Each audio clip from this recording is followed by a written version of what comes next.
All right, thanks, guys. We went 1-1 in our Patreon picks yesterday. Sorry, I could not upload yesterday. Incredibly busy with the wedding coming up. Today is rehearsal dinner Friday. So, in about 8 hours, I'll be rehearsing my wedding. Yeah, pretty cool stuff. But anyway, we got a lot of potential winners to pick here, so let's go ahead and get on into it. Beginning with the NBA Finals, Game 4. Toronto taking on the Golden State Warriors, 9 o'clock Eastern tip-off in the Bay Area. The Warriors open the betting as the 5-point favorite, total at 216.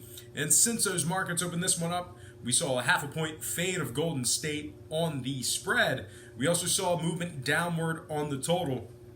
So now we're looking at Golden State minus 4.5 and the total 215. So once again, Golden State open minus 5, down to minus 4.5. Total open 216, down to 215 flat. 61% of the consensus is leaning toward Toronto. 66% shaded toward the over.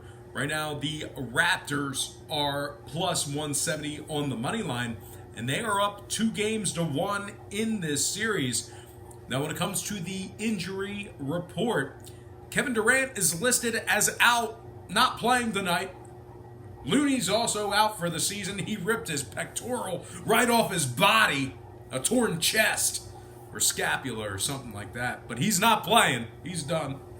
And Klay Thompson is probable tonight, but, I mean, how effective is he going to be with that pulled ass cheek? I don't know.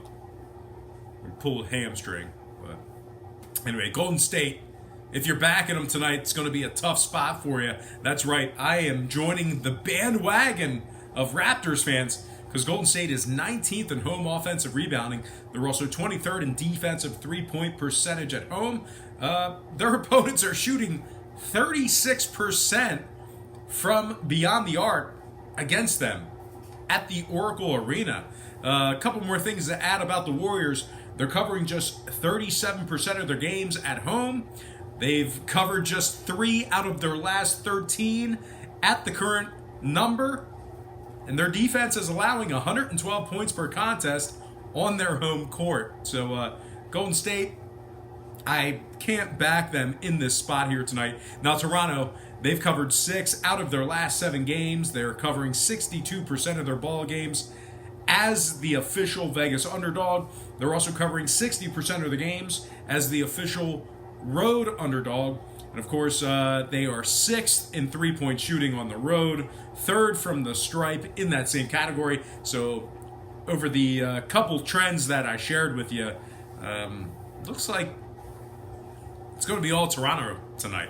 Anyway, scoring-wise, Golden State is 12-6 to the over in their last 18, 4-2 to the over in their last 6. Meanwhile, the Raptors on their side of things, 8-3 to the over in their last 11, taking on the Golden State Warriors if you're into historical trends. So with all that in mind, I'm going to purchase the half a point, buy it up, and take Toronto plus 5, bandwagon jumper, and the over 215 in that matchup there. And before we go ahead and move on, just want to take a quick timeout and welcome you to the show.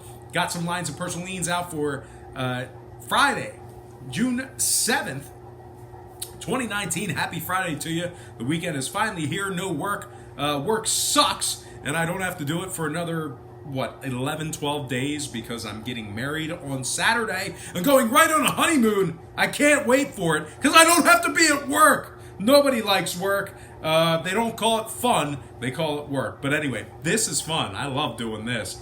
I wish I could make a living doing this. That would be fantastic. But anyway, got to get to some shout outs real quick. Brought to you by patreon.com/BrockPage. And of course, that's where we do that's the website where I operate off of, and we do daily plays and picks on that site, beginning at just $1.99 per month. Link is in the description section below. That's patreon.com/BrockPage. Let's get into some shout outs, beginning with my man Jay Williams. Also, we have KC Walling, who Casey, good friend of mine. You know, friction creates fire. We were bitter enemies in the beginning. Now we're best of friends. So Casey Walling, shout out to you. Shout out to King Swisher, Paul Lopez, Vinny Smooth, Matty P3D, Milwaukee Mike Jones, Terrence Terry Warren. Shout out to Sack Learns. The Ding Man C Dinger, the Proline Master, who actually has a YouTube channel of his own. Check him out at Proline Master on YouTube. Shout out to Fortnite Sucks. That is one name, one word. Fortnite Sucks. Shout out to an oldie but goodie, Evil Dax, back in the mix. Shout out to Evil Dax. Yo, Evil Dax, what is going on? Why have you forsaken me for roughly 2 months? Where you been, dog? It is good to see you. Shout out to Poor Boy 102, and of course, I gotta show some love because this guy's got the best name in the business. I'm talking about the CQP Underboss. I tell you what, if you ain't on board with the under, CQP is gonna throw you over a bridge. No, I don't know. I just made that up. But CQP Underboss, you're my guy. Love the name. Great to see you in the comment section. Shout out to Bob. Shout out to Jake Ricky Bobby. Shout out to Jer Bear, who has a picture of a priest with a Hitler mustache in his picture. Incredibly weird and bizarre, but hey, it is what it is. Shout out to Wilkerson Mike. No, that's where... I can't believe I wrote it down like that. Mike Wilkerson. Shout out to you. Shout out to Chris Smith. Jared from Sports Gambling Daily, who also has an incredible YouTube channel. Check him out at Sports Gambling Daily. And he changed his logo. I saw that, Jared. Very nice. The red and the white. Very bold. Jumps out off the computer screen. All right, next shout out, we have Nick Manley, Jerome Jerry Watkins, Jameer Jacobs, Juju Haha. Another one of those guys.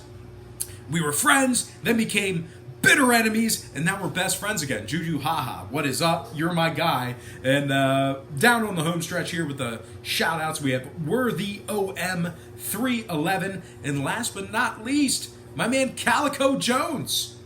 Calico getting in the last but not least category. All right, guys, let's go ahead and slide into some Major League Baseball action. As you can tell, my energy is high. I'm feeling great because I don't have to work for 11 days. Ugh. Hate work. It sucks. But anyway, first game. Cardinals taking on the Cubs, 2:20 Eastern first pitch in Chicago. Now the Cubbies are minus 125, totals at 7.5, but in the early wagering, we did see a 5-cent fade of the Cubs in the early going here. We also saw movement upward on the total. So once again, Chicago open 130, down to minus 125. Total open 7, up to 7.5. 65% of the consensus is on the Cubbies, and at the moment, the Cardinals are plus 110 on the money line. Cubbies plus $1.80 on the run line. We have Miles Michaelis for the Cards, Cole Hamels for the Cubs. Now, Cole Hamels is 4-2 with a 3.62 ERA for the Cubbies. Meanwhile, on the other side, Michael is struggling a little bit this year. He's just 4-5 with a 4.41 ERA. Now, Chicago is 21-11 at home. They've also won 6 out of their last 7 at home, taking on the Cards. A couple more stats and facts about Chicago. They are 667 when Hamels makes the start. They're also winning 79% of their games at the current market price. Couple more things about Chicago. Wow, we're really getting long-winded with these notes here. Chicago is first in home offensive walks. They're also fifth in runs allowed at home. Now, the Cardinals on the other side of things, they are 21st in striking out on the road. They're also 19th in hits on average per game. One more thing to add about St. Louis, they are 26th in runs allowed on the road. Now, the Cardinals, they've won just 11 out of 27 away from home. They've also won just 9 out of 21 as the official Vegas underdog. And one more thing to add. I know I said one more thing earlier, but we really got to rip these St. Louis Cardinals because they're winning just 33% of their games as the official road dog. We have the washer in the background making some incredibly loud noise. What is going on? Anyway, total-wise, Cubbies 6-3 to the over in their last 9. Give me the Cubs minus 125 and the over 7.5 in that game. Next matchup, I can't